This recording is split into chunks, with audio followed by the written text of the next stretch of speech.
ప్రియ దేవుని సంగమా, దేవుని బిడ్డలారా, మీ అందరికీ మన ప్రభువును మన రక్షకుడైన యేసు క్రీస్తు వారి పరిశుద్ధమైన నామంలో ఉదయకాలపు శుభాభివందనాలు, దీవెనలు తెలియజేస్తున్నాను. మీరందరూ సంతోషంగా ఉన్నారా? ఉన్నవారందరూ హల్లెలూయా చెప్పండి. హల్లెలూయా. అవును, మీరు సంతోషంగా ఉండాలి, సమృద్ధిగా ఉండాలి, ఆరోగ్యంగా ఉండాలి, ఆనందంగా ఉండాలి. మీ కుటుంబాల్లో అన్ని పరిస్థితులు అద్భుతంగా ఉండాలని ప్రతిరోజు మీ కొరకు మేము ప్రార్థన చేస్తున్నాం. మరి మా కొరకు కూడా మీరు ప్రార్థన చేస్తున్నారని మేము ప్రగాఢంగా విశ్వసిస్తున్నాం. మంచిది. ఇప్పుడు బిడ్డలారా, గమనించండి, మనము సంతోషముతో దేవుణ్ణి ఆరాధించి స్తుతించగలిగితే మన అంతరంగములో ఉన్న దుఃఖమంతా కూడా అది పారదోలబడుతుంది. సంతోషముతో చప్పట్లు కొడుతూ దేవుని నామాన్ని ఘనపరుస్తూ మనము ఆరాధించగలిగితే మనలో ఉన్న రుగ్మతలు, మనలో ఉన్న అనారోగ్యాలు కూడా దేవుడు తీసివేస్తాడు, పారదోలబడతాయి. చూడండి, దావీదు సౌలు ఎదుట కూర్చుండి ఆయన సంగీతమును వాయిస్తే ఏం జరిగింది? దురాత్మలన్నీ కూడా పారిపోయినాయి. దేవుని ఆరాధిస్తూ ఉంటే మనలో ఉన్న దేవునికి వ్యతిరేకమైన ఆలోచనలు కూడా అవి లయమైపోతాయి. దేవునికి స్తోత్రం, హల్లెలూయా.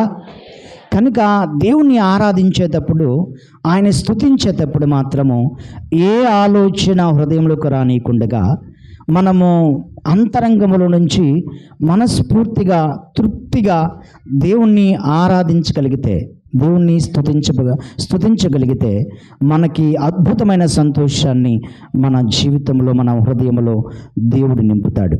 కనుక దేవుని ఆరాధించేటప్పుడు ఎప్పుడు కూడా అశ్రద్ధగా, ఎప్పుడు కూడా మీరు నీరసముగా మన యొక్క అంతరంగములో మనం కలిగి ఉన్న ఆ యొక్క చిన్న చిన్న సమస్యలను ఎప్పుడు కూడా ఆధారం చేసుకొని మనము బాధపడుతూ దేవుని నామాన్ని ఘనపరచడం కాకుండా ఆయనని మన జీవితంలో ఆయన చేసిన మేలును జ్ఞాపకం చేసుకుంటూ ఆయనను ఎప్పుడైతే స్తుతిస్తామో, ఆరాధిస్తామో ఆ రోజు నిజమైన సంతోషము మన హృదయంలో దేవుడు రేకెత్తిస్తాడు. రండి ప్రియమైన బిడ్డలారా, ఈ రోజు కొరకు ఏర్పాటు చేయబడిన లేఖన భాగమును చదువుకొని యెర్మయా గ్రంథము 15వ అధ్యాయము 19వ వచనాన్ని చదువుకుందాం. కాబట్టి యెహోవా ఇలాగూ సెలవిచ్చెను, నీవు నా తట్టు తిరిగిన ఎడల నీవు నా సన్నిధిని నిలుచున్నట్లు నేను నిన్ను తిరిగి రప్పింతును. ఏవి నీచములో, ఏవి ఘనములో నీవు గుర్తుపట్టిన ఎడల నీవు నా నోటి వలె ఉందువు. వారు నీ తట్టునకు తిరగవలెను, కానీ నీవు వారి తట్టుకు తిరగకూడదు. చాలు, ప్రార్థన చేసుకుందాం. తల్ల వంచండి, అందరూ ఏకీభవించండి. ఎవరు అశ్రద్ధగా ఉండద్దు. మహోన్నతుడా, సర్వోన్నతుడా, ప్రేమ నమ్మకం కలిగిన ప్రభువా, మీ ఘనమైన పరిశుద్ధమైన నామమునకు స్తుతులు స్తోత్రములు చెల్లిస్తూ ఉన్నాం.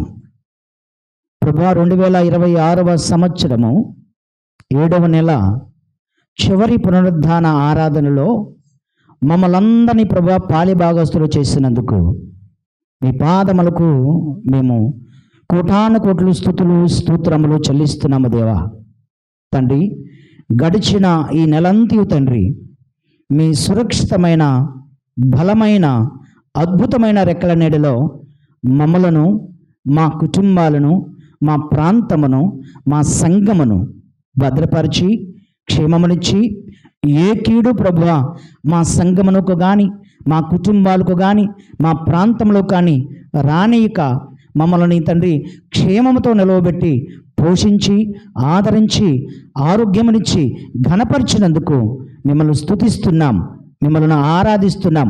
ప్రభా, అందు నిమిత్తమై ఏమిచ్చి మీ రుణం తీర్చుకోగలం ప్రభా.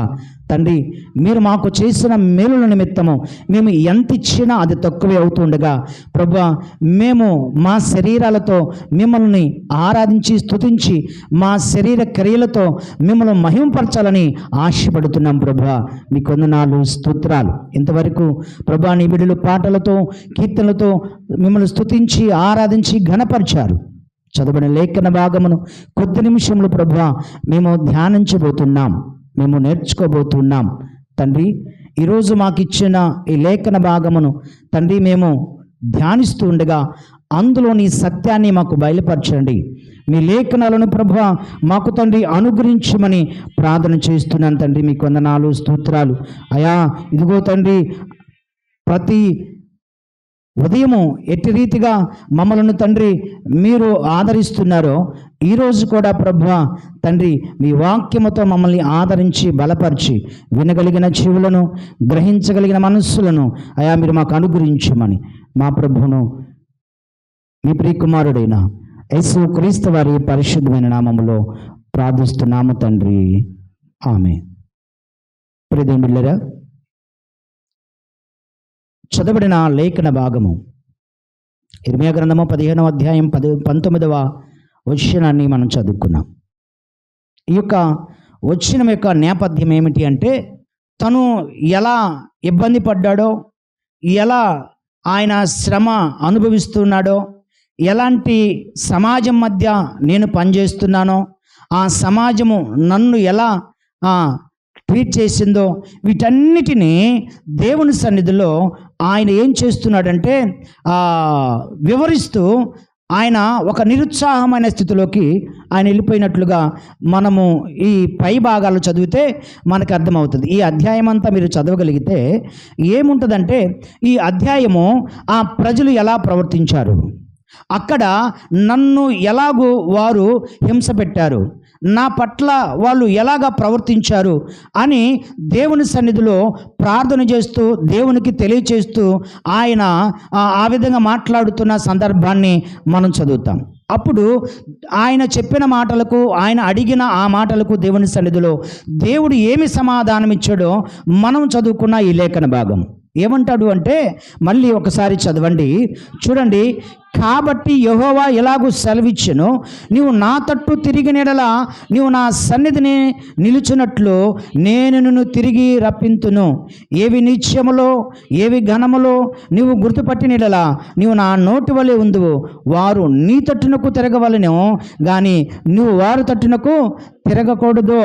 చూడండి ప్రియమైన బిడ్డలారా, ఇర్మీయాతో దేవుడు అప్పటి వరకు ఇర్మీయా చెప్పిన, లేకపోతే ఇర్మీయా మాట్లాడిన, ప్రార్థన చేసిన ఆ యొక్క ప్రార్థనకు జవాబుగా దేవుడు ఏమంటాడంటే, ఇంతకాలము ఇదిగో నువ్వు నా తట్టు తిరిగిన యెడల అంటే ఇప్పుడు ఇర్మీయా ఎవరు తట్టున్నాడని, నిజానికి ఎవరు పని చేయటానికి వచ్చాడు, ఎవరి ప్రవక్తగా ఉండటానికి వచ్చారు, ఎవరి మధ్య ఆయన పరిచయం చేయటానికి వచ్చాడు అంటే, దేవుని సేవకునిగా, దేవుని ప్రవక్తగా ఇశ్రాయేలీల మధ్య పని చేయటానికి వచ్చి దేవుని యొక్క వాక్కుని అక్కడ ఆయన మరి వివరిస్తూ ఉన్న క్రమంలో అనేకమైన హింసలు ఈ యొక్క ఇర్మీయా అనుభవించాడు. అప్పటికి సుమారుగా 20 సంవత్సరాలైంది ఆ ఇశ్రాయేలీల మధ్య ఆయన పరిచర్య ప్రారంభించి. 20 సంవత్సరాల నుంచి ఆయన పరిచర్య చేస్తున్నాడు. 20 సంవత్సరాల నుంచి దేవుని వాక్యమును ఆయన అక్కడ మరి వివరిస్తూ ఉన్నాడు, ఆయన కట్టడలను తెలియచేస్తున్నాడు. ఎన్ని సంవత్సరాల నుంచి ఆయన కట్టడలను తెలియచేస్తున్నా వారిలో మార్పు రావడం పోగా ఆయన ఏం చేశారంటే చెరసాల్లో వేశారు. ఆయన ఏం చేశారంటే బురద గుంటలో నెట్టారు. ఆయన ఏం చేశారంటే అనేకమైన ఇరుకు ఇబ్బందులు ఆయన పెట్టారు. ఇవన్నీ అనుభవిస్తూ ఇవన్నీ ఆయన మరి చూసిన ప్రవక్తగా దేవుని సన్నిధిలో ఒక నిరుత్సాహము, దేవుని సన్నిధిలో ఒక నిట్టూర్పు విడుస్తున్న ప్రవక్తగా దేవుని సన్నిధిలో అలా ప్రార్థన చేస్తున్నాడు. అయ్యా నేను ఎలా, చూడండి ఏమని ఆయన మాట్లాడాడో 15వ వచనం నుంచి చూడండి, పైనుంచి. యెహోవా నా శ్రమ నీకే తెలియనున్నది, నన్ను జ్ఞాపకం చేసుకొనుము, నన్ను దర్శించుము, నన్ను హింసించు వారికి నా కొరకై ప్రతిదండన చేయము. నీవు దీర్ఘశాంతి కలిగిన వాడవై నన్ను కొనుకోకము. నీ నిమిత్తము నాకు నింద వచ్చుచున్నదని తెలుసుకొనుము. నీ మాటలు నాకు దొరకగా నేను వాటిని భుజించితిని. సైన్యములకు అధిపతికి యెహోవా దేవా, నీ పేరు నాకు పెట్టబడును కనుక నీ మాటలు నాకు సంతోషమును నా హృదయముకు ఆనందము కలుగు చేయుచున్నవి. సంతోషించు వారి సమూహములో నేను కూర్చుండలేదు, నేను ఉల్లసింపలేదు. కడుపు మంటతో నీవు నన్ను నింపి ఉన్నావు గనుక నీ హస్తమును బట్టి నేను ఏకాకినై కూర్చుంటేనే చాలు. చూడండి ఆయన యొక్క స్థితిని దేవుని సన్నిధిలో ఎలా వివరిస్తున్నాను. అయ్యా, నేను వీళ్ళ మధ్య పరిచయం చేయడానికి నువ్వే కదా నన్ను పంపించావు, నువ్వే కదా నా చిన్న వయసులోనే నన్ను ఎన్నుకున్నావు.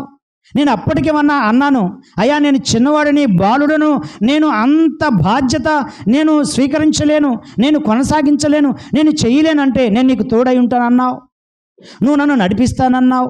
కానీ ఏంటి ప్రభువా, చూడు వీళ్ళ మధ్యకు వస్తే నన్ను ఎంత హింస పెడుతున్నారో, అసలు నాకు ఎంత వేదన కలుగు చేస్తున్నారో, ఎంత కష్టము నాకు కలుగు చేస్తున్నారో, నాకు కడుపు మంటను రేకెత్తిస్తున్నారు. నేను ఇక్కడ సంతోషంగా పరిచర్య చేస్తున్నాను అనుకుంటున్నావా? కాదు, నిందలతో పరిచర్య చేస్తున్నా. నేను ఇక్కడ ఆనందంగా పరిచర్య చేస్తున్నాను అనుకున్నావా? కాదు, కన్నీటితో పరిచర్య చేస్తున్నా. అనేకమైన నిందలు, అనేకమైన నిట్టూర్పులు, అనేకమైన మాటలతో, నేను హింసలతో ఈ జనుల మధ్య నేను పరిచర్య చేస్తున్నా. ఏం చేయాలి ఇప్పుడు? నేను వారి వైపుకు తిరుగుతున్నా. ఏం చేయాలి? ఇక్కడి నుంచి వెళ్ళిపోదుమా? ఏం చేయమంటావు ప్రభువా అని ఆయన యొక్క హృదయ వేదనను అక్కడ ఇర్మియా దేవుని సన్నిధిలో ఎంతో భారభరితముగా ప్రార్థన చేస్తున్నాడు.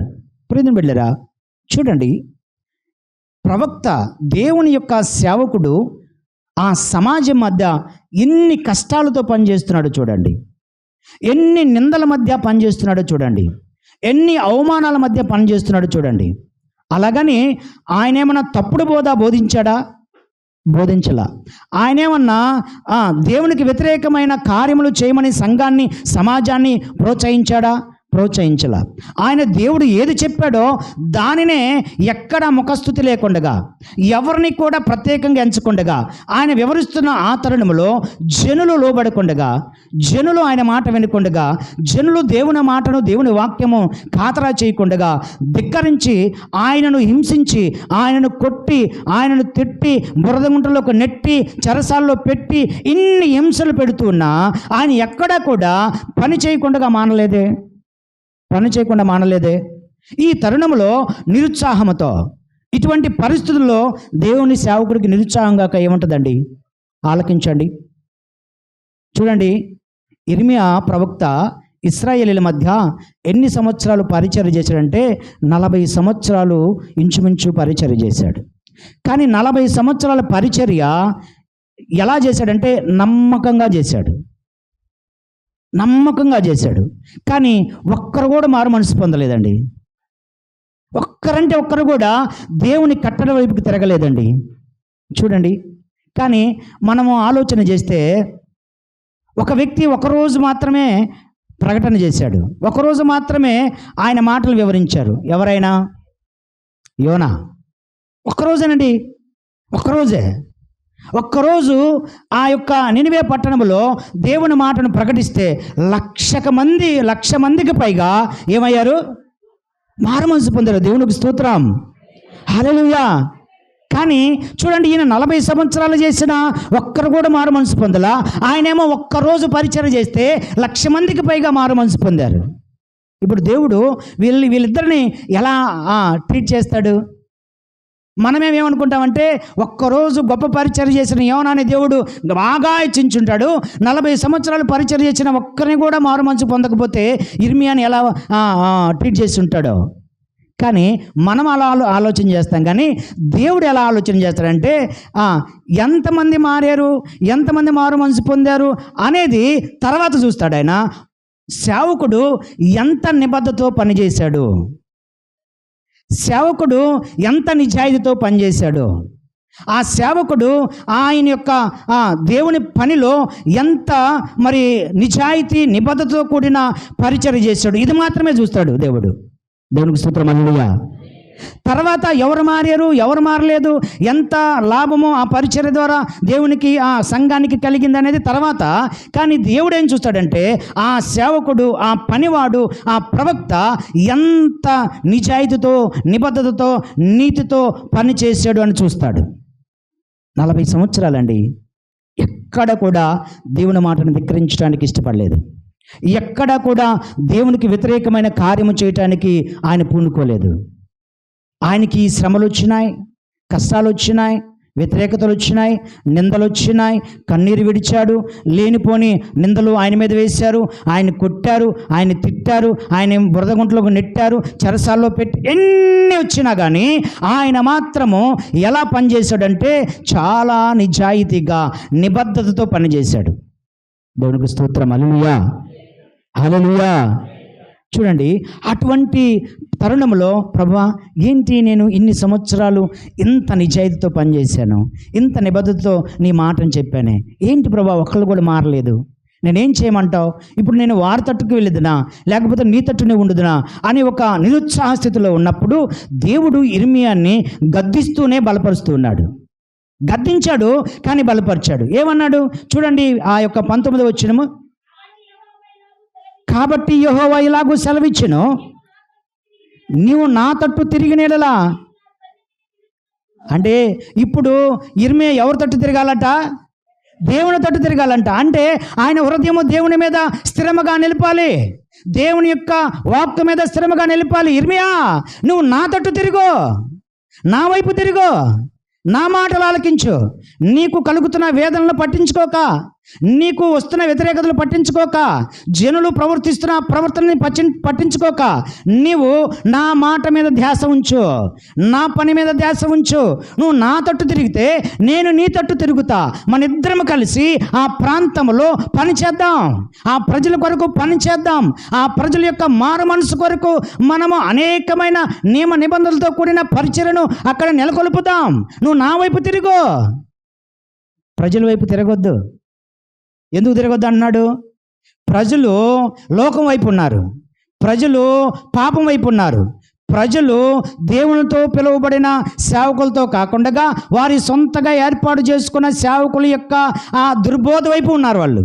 అందుకే దేవుడు ఏమనంటే నువ్వు వారి వైపు కాదు, నా వైపు తిరుగు, నా వైపు తిరుగు.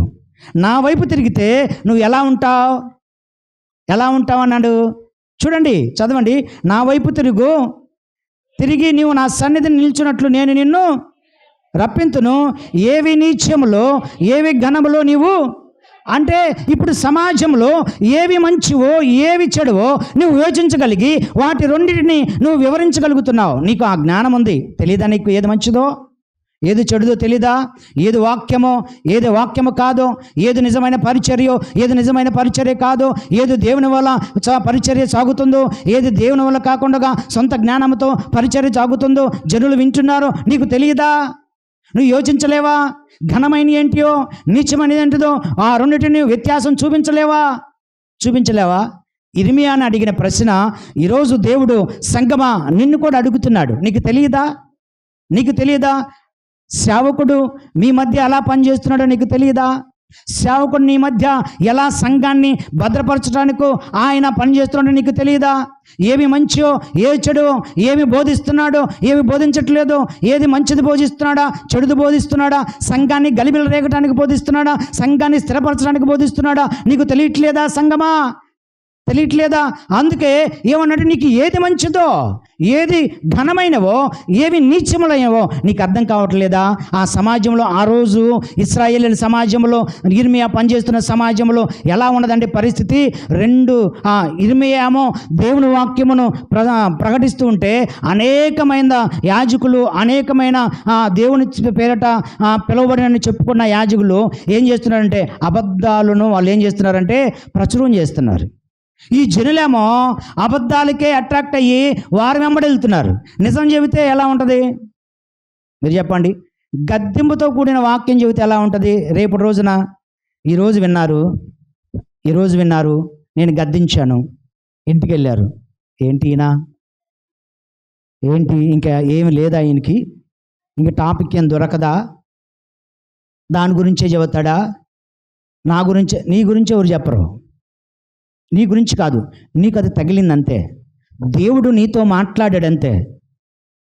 చూడండి ప్రియమైన బిడ్డలారా, ఈరోజు గద్దింపుతో కూడిన క్రీస్తు మరణమును, ఆయన త్యాగమును, ఆయన పునరుద్ధానమును, ఆయన రక్తం యొక్క విలువను తెలియచేస్తూ సంఘానికి వాక్యము ప్రకటిస్తే ఏమవుతుందంటే అది పాతదైపోయిందండి. ఇప్పుడు నీకేం కావాలి? ఇప్పుడు సంఘానికి ఏం కావాల్సి వస్తుందంటే ఏ కాడికి కార్యము జరగాలట, ఏ కాడికి అద్భుతాలు జరగాలట, ఏ కాడికి స్వస్థతలు జరగాలట, ఏ కాడికి ధన సమృద్ధిని వాళ్ళు పొందుకోవాలట. ఇవే ఆశపడుతున్నారు. కానీ నిజముగా పరలోకమును తీసుకెళ్లే వాక్యము, నిజముగా మారు మనసును పొందే వాక్యము, నిజముగా గద్దింపుతో కూడిన వాక్యము, ఒక వ్యక్తిని నిలువెల్లా స్కాన్ చేసి నీలో ఇది తప్పుందని చెప్పే వాక్యము విత్తబడుతుంటే సంఘానికి, అనగా మీరు పర్సనల్గా కాకుండా సంఘం అన్నాడంటే ఓవరాల్గా సంఘం ఇలానే ఉన్నది. అది మన సంఘమా వేరే సంఘమా కాదు. సంఘం అనగా పెళ్లి కుమార్తె. దేవునికి స్తోత్రం, హల్లెలూయా. ఈ పెళ్లి కుమార్తె తను క్రీస్తు కొరకు సిద్ధపరచుకోవాల్సిన ఆ యొక్క గుణలక్షణాలను కాక వేరే వాటిని ఆశపడుతూ ఉన్నది. సంఘం అనగా మన సంఘం అని కాదు, ఓవరాల్గా తెలియజేస్తున్నా. ఈరోజు సంఘానికి ఏం కావాల్సి వస్తుందంటే దేవుని యొక్క రక్షణ సువార్త, పరలోకమును పంపే వాక్యము, మారు మనసు కూడిన వాక్యము సంఘం అంగీకరించట్లేదండి. సంఘము దాన్ని ఇష్టపడతలా. సంఘము ఏ కాడికి ఏం కోరుకుంటుందంటే ఆశీర్వాదములు, స్వస్థతలు, గొప్ప గొప్ప కార్యములు. ఇవన్నీ ఈరోజు సంఘం అంటే సంఘాన్ని అపవాది ఎలా భ్రమపరిచి ఇదే నిజం అనుకొని తప్పుదో నడిపిస్తున్నాడు. చూడండి. అంటే ఇంతకుముందు సంఘం బయట ఉండి వాడు పనిచేసేవాడు, ఇప్పుడేమో సంఘంలోకి వచ్చి పనిచేస్తున్నాడు. వాడి కుయుక్తి చాలా అద్భుతంగా పండుతుంది ఈరోజు, చాలా అద్భుతంగా నెరవేరుతుంది ఈరోజు. ఎందుకని చెప్తున్నాను ఈ మాట అంటే సంఘము ఎప్పుడు కూడా మారు మనసు కొరకు చూడట్లేదు. ఈరోజు సంఘము దేని కొరకు చూస్తుందంటే ఆశీర్వాదం కొరకు చూస్తుంది. సంఘము దేనికోసం చూస్తుందంటే స్వస్థత కోసం చూస్తుంది. కనుక ఇటువంటి పరిస్థితులు అక్కడ నెలకొని ఉన్నప్పుడు ఇర్మియాతో దేవుడు మాట్లాడుతున్నమాట, నువ్వు నా వైపు తిరిగితే నేను నా నోటి వలె నిన్ను నిలబెడతాను. దేవుని నోరు అంటే ఎలా ఉంటుంది? ఆయన నోటి నుంచి వచ్చే మాట 7 సార్లు పుటం వేయబడిన అద్భుతమైన ఏమంటారంటే పవిత్రమైన మాట. ఇది 7 సార్లు పుటం వేయబడిన మాటలా ఉంటుంది. అందులో ఏ విధమైన అపవిత్రత ఉండదు, అబద్ధము ఉండదు, మోసం చేసే మాట ఉండదు. అందుకే ఏమన్నాడంటే నువ్వు నా తట్టు తిరిగితే నా నోటిలాగా నిన్ను తయారు చేస్తా. ఎలా తయారు చేస్తాడంట? ప్రియమైన బిడ్డలారా, ఇప్పుడు నేను ఒక ప్రశ్న అడుగుతాను. నువ్వు ఎవరి తట్టున్నావు? ఎవరి తట్టు తిరిగావు? ఎవరి తట్టు తిరిగి నీ భక్తి జీవితాన్ని కొనసాగిస్తున్నావు? నువ్వు దేవుని తట్టున్నావా, లేకపోతే లోకం తట్టుండి భక్తి చేస్తున్నావా? ఎవరి తట్టున్నావు? నువ్వు దేవుని తట్టు ఉంటే దేవుని నోరులాగా ఉంటామంట, అంటే ఆయన యొక్క హృదయంలాగా ఉంటామట. అందుకే ఇర్మియాతో ఏమన్నాడో చూడండి. ఇర్మియా గ్రంథము 1వ అధ్యాయంలో ఉంటుంది, 9వ వచనము. అప్పుడు యెహోవా చెయ్యి చాపి నా నోరు ముట్టి ఇలాగూ సెలవిచ్చును, ఇదిగో నేను నీ నోట నా మాటలు ఉంచి ఉన్నాను. దేవునికి స్తోత్రం, హల్లెలూయా. ఎవరి నోట ఉంచాడంట? ఇర్మియా నోట దేవుని మాట ఉంచాడట. ఇప్పుడు ఇర్మియా పలుకుతుంది ఎవరి మాట? దేవుని మాట. ఇర్మియా సొంత మాట కాదు, ఇర్మియా సొంత ఆలోచన కాదు, ఇర్మియా సొంత ఉద్దేశాలు, సొంత జ్ఞానంతో మాట్లాడతలా. ఇర్మియా మాట్లాడిన, ప్రవచించిన, ఇర్మియా పలికిన ప్రతి మాట దేవుడు ఇర్మియా నోట ఉంచిన మాటే. అదే అందుకే అది గద్దింపుతో కూడిందయింది, అందుకే అది మారు మనసుతో కూడిందయింది, అందుకే ఆ మాట వింటున్న జనులకు హృదయంలో గుచ్చినట్లు ఉంటుంది, హృదయము గుణపంతో పొడిచినట్లు ఉంటుంది. ఎందుకంటే దేవుని మాట ఎప్పుడూ కూడా కఠినముగానే ఉంటుంది, కానీ అది మేలు చేస్తుంది. దేవునికి స్తోత్రం, హల్లెలూయా. కఠినంగానే ఉంటుందండి, కానీ మేలు చేస్తుంది. నిజమే, చేదు ఎప్పుడు మేలే. టాబ్లెట్ తీగ ఉండే టాబ్లెట్ చూసి ఎప్పుడన్నా తీగ ఉండేది టాబ్లెట్ ఎప్పుడన్నా ఉండదు. ప్రతి టాబ్లెట్ ఎలా ఉంటుంది? చేదుగానే ఉంటుంది. కానీ దాని ప్రభావం ఎలా ఉంటుంది? ఇంజెక్షన్ వేస్తే కమ్మగా ఉంటుందా? ఇంజెక్షన్ అంటే ఎంత భయమో కొంతమందికి కదా, చాలా భయం, పరిగెత్తుతారు. ఈ స్వస్థతనిస్తుంది. దేవుని వాక్యం కూడా అలానేనండి. ఆయన మాట మనకి నొప్పిని కలిగిస్తుంది. ఆయన వాక్యము మనకి కొంత బాధను కలిగించిన, కానీ దాని ద్వారా మన హృదయము బాగుపడుతుంది, మన కుటుంబాలు బాగుపడతాయి, మన యొక్క జీవితాలు బాగుపడతాయి, మన సంఘాలు బాగుపడతాయి, మన ప్రాంతాలు బాగుపడతాయి. అందుకే కఠినమైనను దేవుని మాటకు మనం ఏం చేయాలంటే లోబడాలి, దేవుని మాటకి లోబడాలి.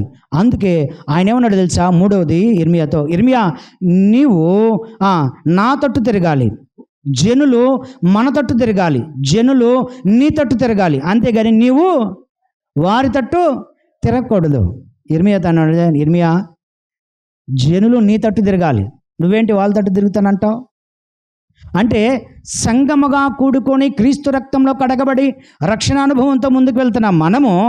మన యొక్క ప్రవర్తనను బట్టి, మన యొక్క నడవడికను బట్టి, మన యొక్క ప్రార్థనా స్థితిని బట్టి, మన యొక్క విశ్వాసాన్ని బట్టి ఏం చేయాలి? అన్యులు ఏం చేయాలి? లేకపోతే క్రీస్తుని ఎరగని వాళ్ళు ఏం చేయాలి? సంఘానికి రాని వాళ్ళు ఏం చేయాలి? సంఘం వైపు తిరగాలి. అంతేనా? చెప్పరేంటి? మౌనం అయిపోయారు. మమ్మల్ని చూసి ఎవరు తిరుగుతారా అంటావా? కాదు, మీ భక్తి ఎక్సలెంటు, మీ విశ్వాసం సూపరు, మీ క్రియలు అద్భుతము, మీకు తెలియట్లేదు. వాటిని ఇంకొంచెం సరి చేసుకోగలిగితే, వాటిని ఇంకొంచెం బలపరచుకోగలిగితే ఖచ్చితంగా నిన్ను బట్టి అనేక మంది దేవుని వైపు తిరిగే పరిస్థితుల్లో దేవుడు నీ జీవితంలో కల్పిస్తాడు. దేవునికి స్తోత్రం, హల్లెలూయా. మనమేమనుకుంటామంటే మనమేం భక్తి చేస్తున్నాములేండి, మనమేంటి విశ్వాసములేండి, మనమే నడవడిక. కాదు బ్రదర్ బిడ్డలారా, కాదు. నీ భక్తి, నీ విశ్వాసము, నీ నడక, నీ యొక్క ప్రార్థన, నీ క్రియలో దేవుడు చూస్తున్నాడు. ఇంకా వాటిని బలపరచుకోండి, ఇంకా వాటిని మెరుగుపరచుకోండి. అప్పుడు అనేక మంది నిన్ను బట్టి దేవుని వైపు తిరుగుతారు. ఇర్మియా అదే అంటున్నాడు, ఇర్మియా నీ తట్టు వారు తిరగాలి, నువ్వు వారి తట్టు తిరగకూడదు. మనము లోకం వైపు తిరగకూడదండి, లోకమే మన వైపు తిరగాలి. మనం లోకం వైపు తిరిగామంటే క్రీస్తు వాక్యం మనలో ప్రభావం చూపించట్లేదని, దేవుని వాక్యము మనలో పని చేయట్లేదని. ఎందుకు పని చేయదు దేవుని వాక్యము? మనం లోబడతలేదు కాబట్టి. దేవుని వాక్యం మనలో ఎందుకు పని చేయదు?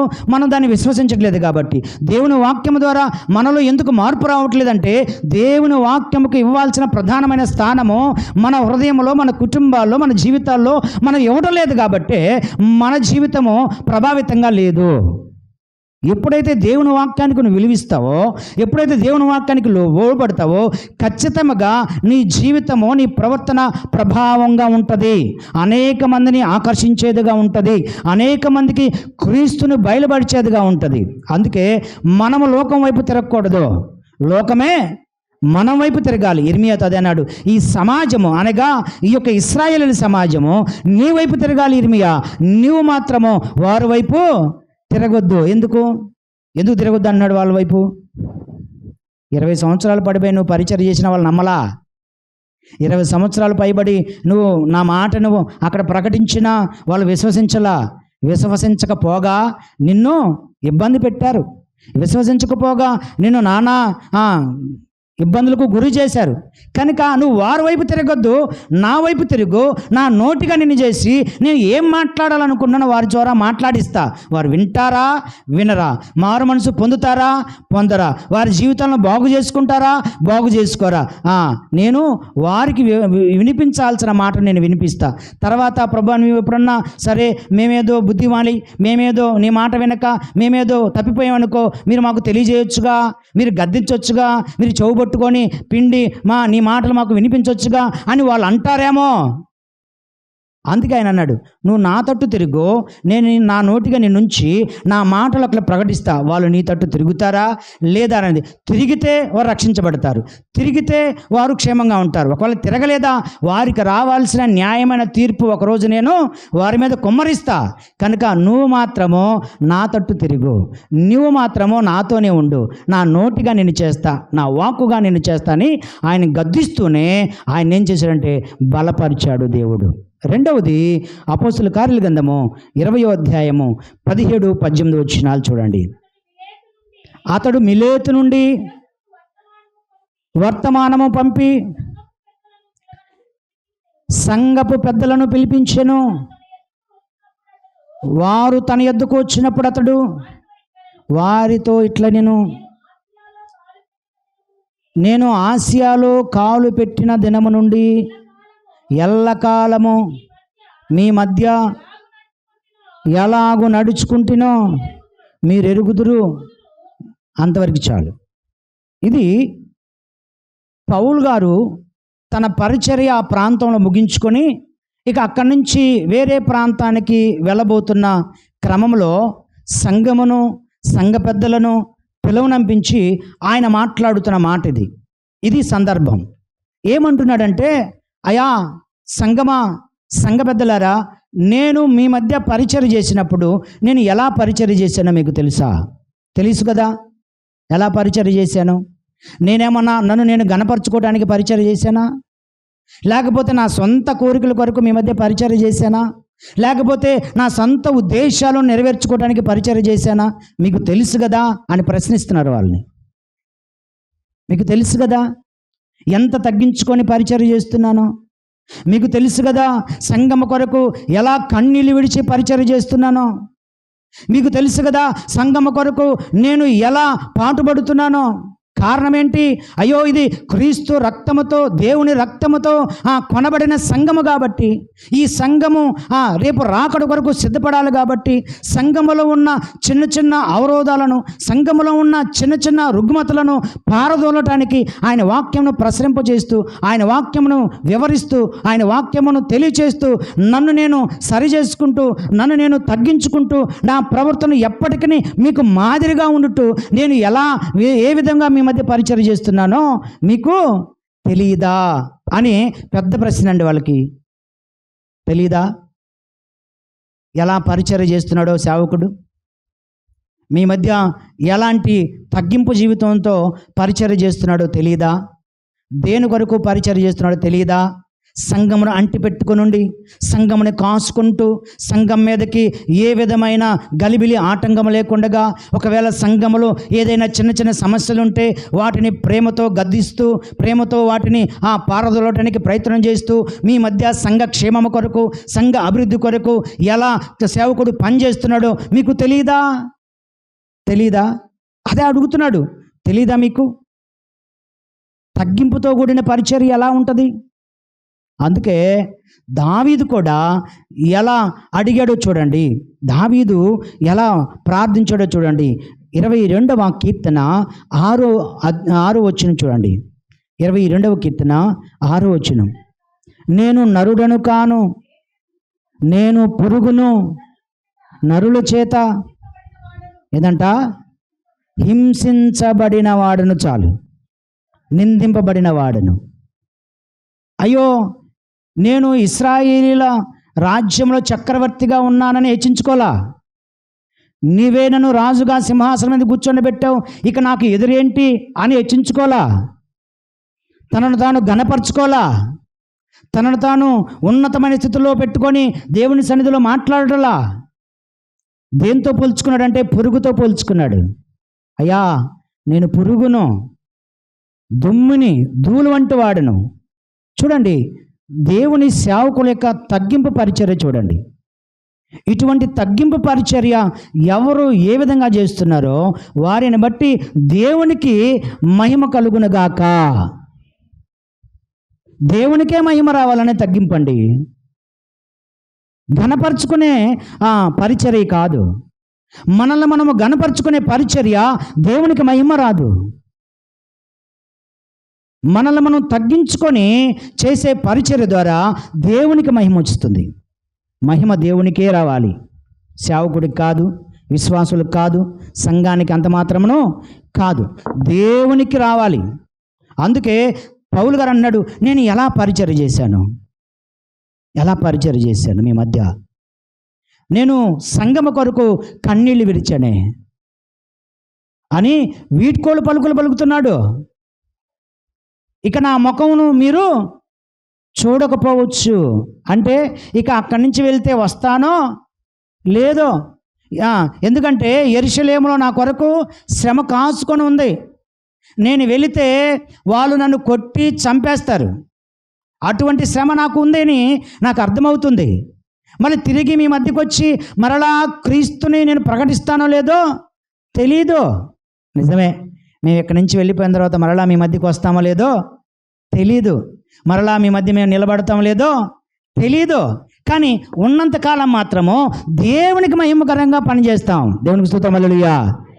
అది సంవత్సరం ఉండని, నెల ఉండని, 10 రోజులు ఉండని, ఎంతకాలం ఉన్నదని మ్యాటర్ కాదు, ఎంతకాలం ఉన్నదని సమస్య కాదు.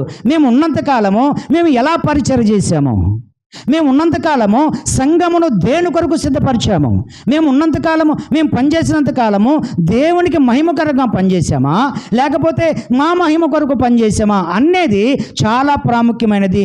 ఈ విషయంలో సాక్ష్యం చెప్పాల్సింది ఎవరు? సంఘమే చెప్పాలి. అదే అడిగాడు పౌలు గారు, నేను మీ మధ్య ఎలా పనిచేశానో మీకు తెలుసు కదా అన్నాడు. వాళ్ళే ఒకవేళ పౌలు గారు వారి మధ్య సరైన పరిచర్య చేయకపోతే, పౌలు గారు వారి మధ్య దేవునికి మహిమకరమైన పరిచర్య చేయకపోతే వాళ్ళు ఏం చెప్పేవాళ్ళు? ఊరుకోండి పౌలు గారు, మీరు భలే చదువుతున్నారు, నువ్వు దేవుని మహిమ కొరకు పనిచేసావా, నువ్వు నీ మహిమ కొరకు పనిచేసావు, నీ రాబడి కొరకు పనిచేసావు, నువ్వు గణపరచుకోవడానికి పనిచేసావు, కానీ ఎప్పుడైనా మా క్షేమం కొరకు పనిచేసావా, సంఘముకు క్షేమం కొరకు పనిచేసావా, దేవుని మహిమ కొరకు పనిచేసావా అని ఖచ్చితంగా అడిగేవాళ్ళే. కానీ అడగకపోగా ఆయనను సాగనంపేటప్పుడు వాళ్ళు ఏం చేశారు? చివరి వచ్చిన చదవండి.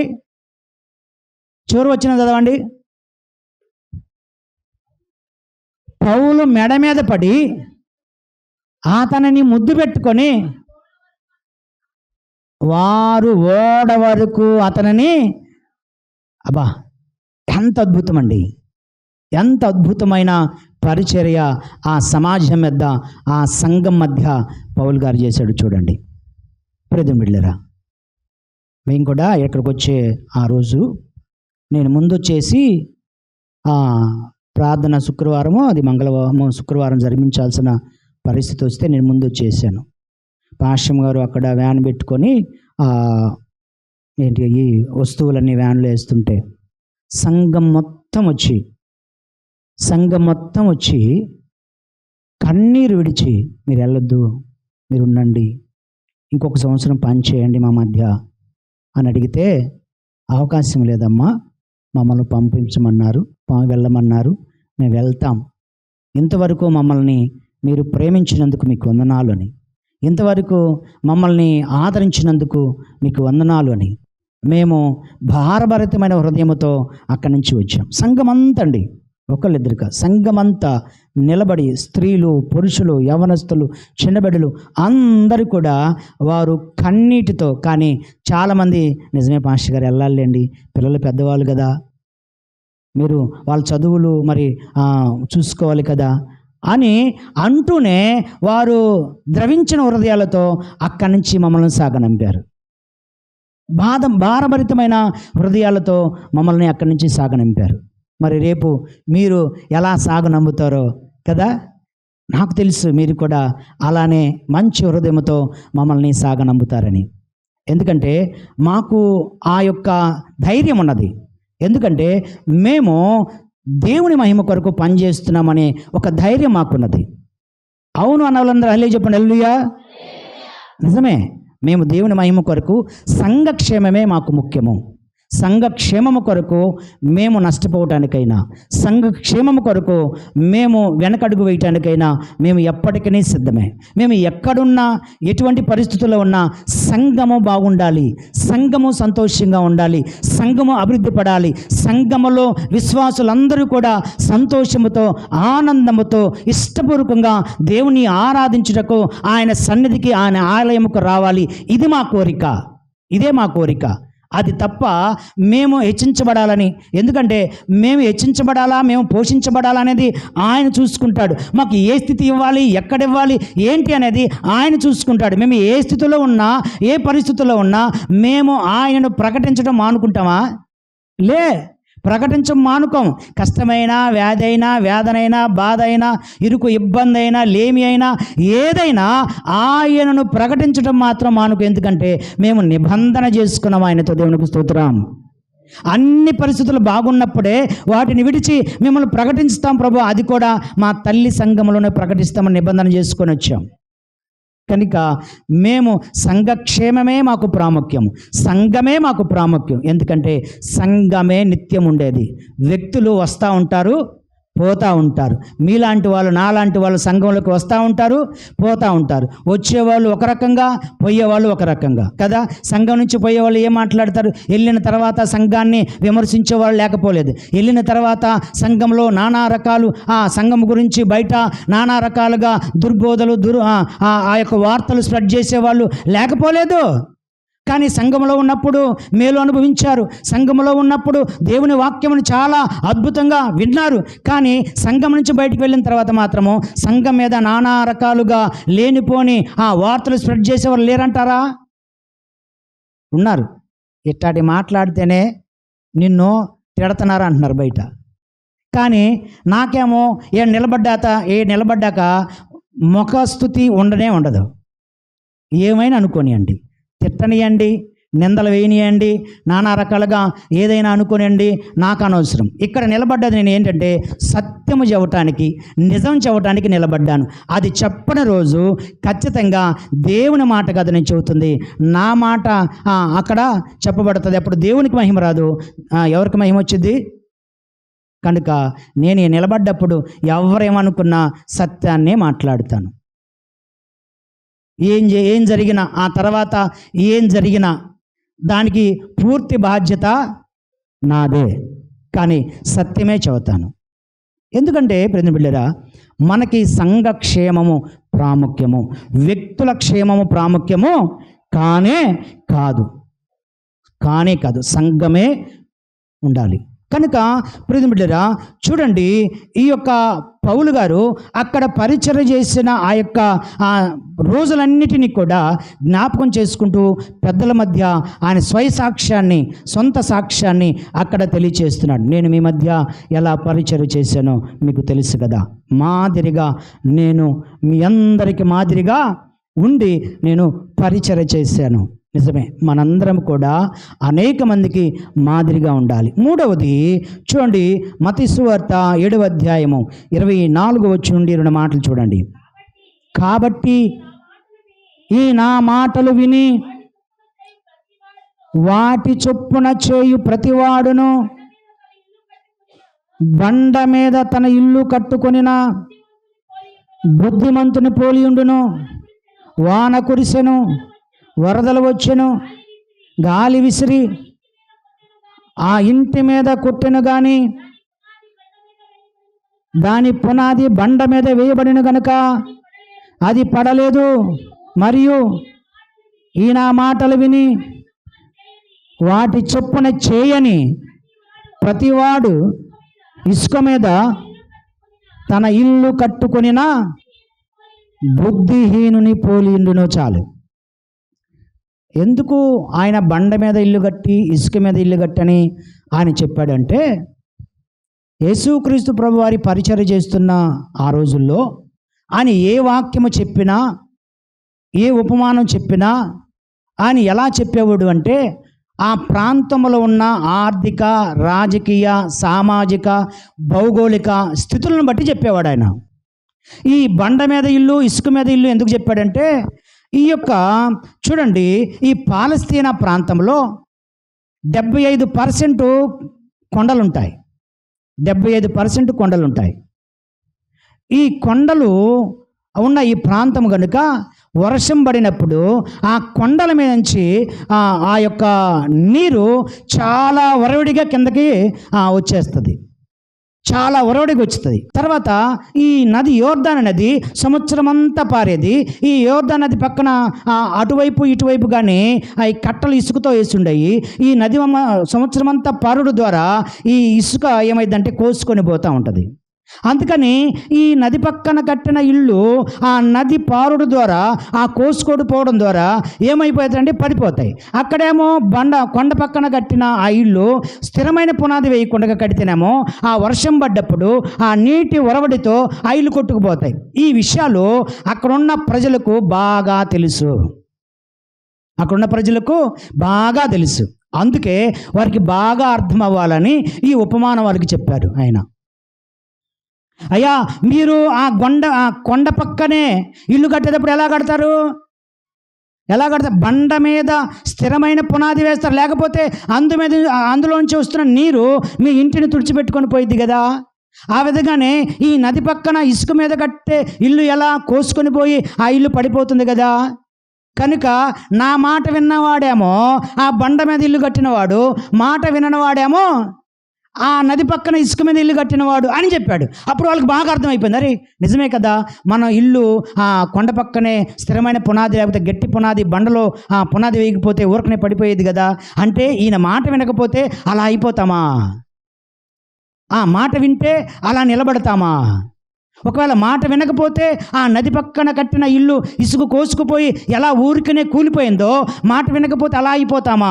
వాళ్ళకి చూసేవా ఎంత అద్భుతంగా అర్థమైపోయిందో, వివరంగా చాలా సున్నితంగా అర్థమైపోయిందో. యేసుక్రీస్తు ప్రభువారు అలానే వివరిస్తాడండి. నంబూరుకి చెప్పాలంటే ఏం చెబుతాడు ఆయన? నంబూరుకి చెప్పాలంటే 2 విషయాలు ఆధారం చేసుకొని చెప్తాడు. ఏం చెబుతుంటే, ఒకటి, ఇక్కడ చేతి వృత్తి పనుల వారు వడ్రంగి పని చేసే వాళ్ళు ఎక్కువ. రెండోది, టొబాకో కంపెనీకి వెళ్ళే వాళ్ళు ఎక్కువ. ఈ 2ని ఆధారం చేసుకొని చదువుతాడు ఆయన. లేదా ఈ ఊరిలో మన యూనివర్సిటీలో పనిచేసే వాళ్ళు ఎక్కువ. వీటిని ఆధారం చేసుకొని ఆయన వాక్యం చెబుతాడు. ఎందుకు? మనకి బాగా స్పష్టంగా అర్థమైంది. యూనివర్సిటీలో పనిచేసే వాళ్ళకి ఏం చెప్పాలంటే ఏం చెప్తాడు? అయ్యా, మీ యొక్క పెద్ద అధికారులు వస్తున్నప్పుడు మీరు ఎలా లోబడతారు, ఎలా నిలబడతారు, ఎలా వారు చెప్పిన పని వెంటనే చేయటానికి మీరు త్వరపడతారు. అలానే క్రీస్తు యేసు మాటలు, అలానే దేవుని మాటలు అనే వాక్యము కూడా మీరు అలానే లోబడాలి, అలానే పని చేయాలి కదా అని చెప్తాడు ఆయన కదా. ఒకవేళ వడ్డంగి పని చేసుకుని చేతి పని చేసే వాళ్ళకి, కబోర్డులు చేసే వాళ్ళకి చెప్పాలంటే ఏం చెప్తాడు?